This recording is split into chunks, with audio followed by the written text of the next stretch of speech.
Welcome to another episode of Roll for Coffee, where we let the dice and our little chip friend decide our coffee. We have a first here on the show, so sit back, relax, and let's get into it. First up, let's figure out if it's going to be hot or iced today. Looks like we're doing iced. You know if it's iced, we're going to be putting in our Snack Network pint glass. Next up, let's roll for our coffee style. Looks like 6. Rolling for a cocktail. To make this a proper cocktail and first episode, we're going to figure out our alcohol and then roll doubles on everything else. Looks like 1. Tequila. We're going to be using this 100% blue agave Jimador tequila. Many bars use this as their well tequila, and it is as such. It's a pretty well done tequila. Let's do a healthy pour right into our cup. On second thought, let's put it in a shaker. Next up, let's roll for our milk. Looks like 7. Soda pop. Our soda pop is going to be Squirt, a grapefruit soda. This is actually one of my favorite sodas, and I think it'll pair well with the tequila. As this is a momentous occasion, we're going to be rolling doubles of our flavor, wild magic, and toppings. So let's see what flavors we get. Looks like 4 and 10.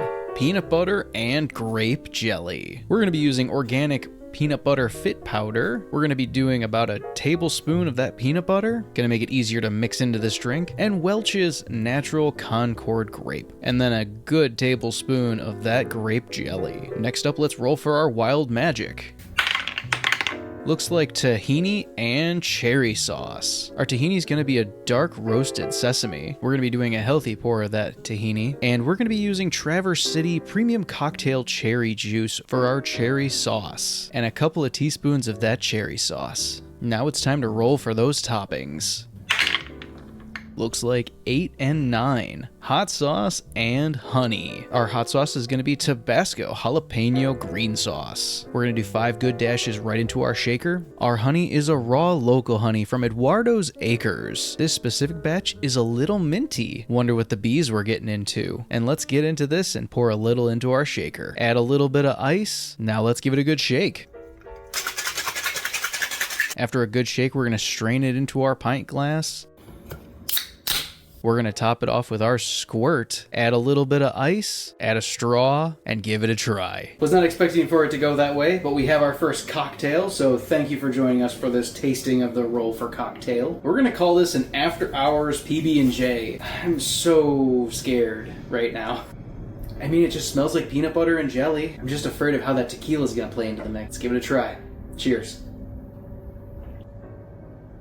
It's not horrible. You can definitely tell that there's alcohol in it. The tequila works pretty well with this. It adds like a saltiness to it. There's a subtle spice of that jalapeno Tabasco on the back. Truthfully, if I went to a bar and said I wanted the peanut butter and jelly cocktail and I was served this, I would not be disappointed. Wow. It's sweet. It tastes of peanut butter and jelly. The grapefruit actually tones down a lot of the other spices that are going on with it. The tahini brings like a richness to it. I don't get any honey, but I feel like it's just adding to the overall sweetness. And wow, this is just an absolute surprise and quite delightful. The foam is a little off-putting, but overall, give this a pass. I'd give it a 7.5 out of 10. It's pretty decent. Thank you for joining us for our first Roll for Cocktail, and hopefully join us next time for Roll for Coffee.